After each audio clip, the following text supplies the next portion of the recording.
Welcome back to Grammar Grade 12. This is Unit 2, Lesson 13, and we begin a whole new part of the course, the parts of the sentence. Up to now, we've studied words on their own. Starting today, we watch how they lock together to build a sentence. And it all starts with one clean idea, that every sentence, however grand or however plain, is built from just two pieces, a subject and a predicate. Let's take them apart together. Now that Unit 2 has begun, let's build from the ground up. Here's the big idea. Every sentence, no matter how long, splits into just two parts. One part is the subject, the who or what the sentence is about. The other part is the predicate, what is said about that subject. Look at this one. The architect sketched a bold new library. Who or what is the sentence about? The architect. That's the subject. And what does it say about the architect? She sketched a bold new library. That's the predicate. One dividing line splits every sentence into those two halves. Let's zoom in on the subject. Inside the complete subject, there's always one key word, the main noun or pronoun the sentence is really about. We call that the simple subject. Take this. The weathered old fishing boat creaked at the dock.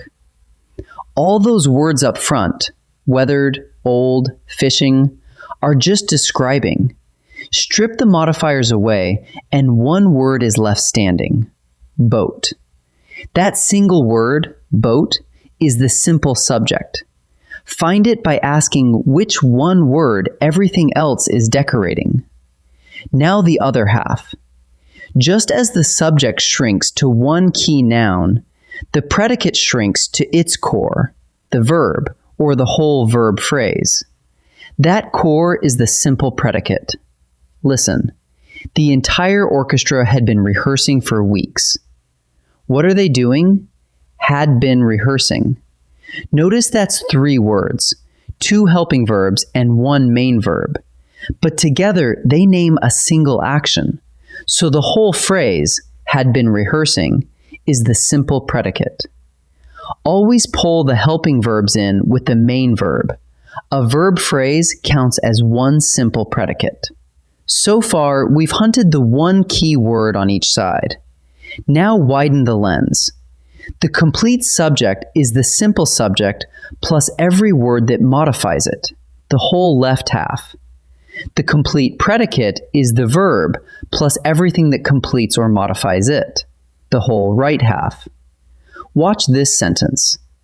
A gifted young violinist performed 2 encores for the crowd. Everything up to the verb, a gifted young violinist, is the complete subject. Everything from the verb onward, performed 2 encores for the crowd, is the complete predicate. And notice where the single dividing line falls, right before the verb. Find the verb, and you found the border between the two halves. Here's the fastest, most reliable method for splitting any sentence, even a tricky one. Don't hunt for the subject first. Find the verb first. The verb is the easiest part to spot because it's the word that shows the action or the state. Once you have it, ask a simple question. Who or what does this verb?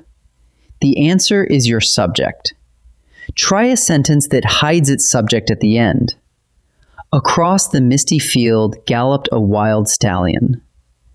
The verb is galloped. Now ask, who or what galloped? A wild stallion. There's your subject, even though it sits behind the verb. Verb first, then who or what. That order never fails. Time to practice. In this first set, I'll give you a sentence, and you pick out the word it asks for, either the simple subject or the simple predicate. Remember the trick. Find the verb, then ask who or what. Pause and choose before I reveal each answer. The rusty gate swung open in the wind. Find the verb, swung. Then ask who or what swung. The gate. Rusty just describes it, So the simple subject is the single word gate.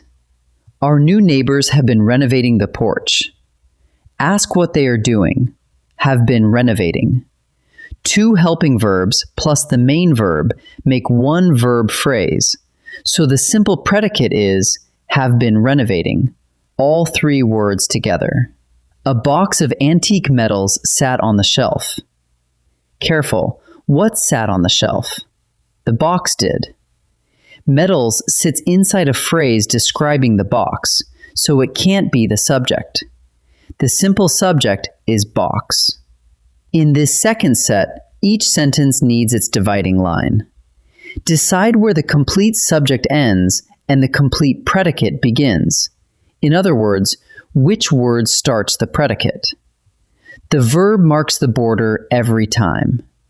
Pause and choose before I answer. The children in the front row giggled at the clown.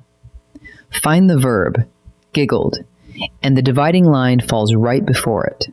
So the complete subject is the children in the front row, and the complete predicate begins at giggled. My oldest cousin collects vintage postcards. The verb is collects, so the line drops in right before it. Everything before my oldest cousin is the complete subject, and collects vintage postcards is the complete predicate. The scent of fresh bread filled the whole bakery. Don't let the phrase of fresh bread fool you. Ask what filled the bakery. The scent did. The verb filled marks the border, so the complete subject is the scent of fresh bread, and the predicate begins at filled. Let's pull it together. First, every sentence has two parts, a subject, who or what it's about, and a predicate, what is said about that subject. Second, each part has a core and a whole.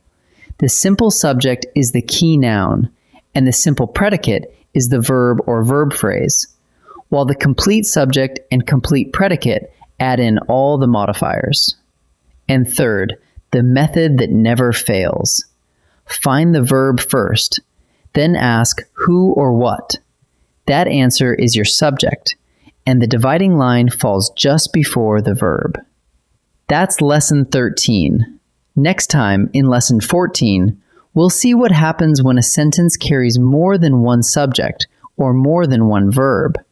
Compound subjects and compound predicates. I'll see you there.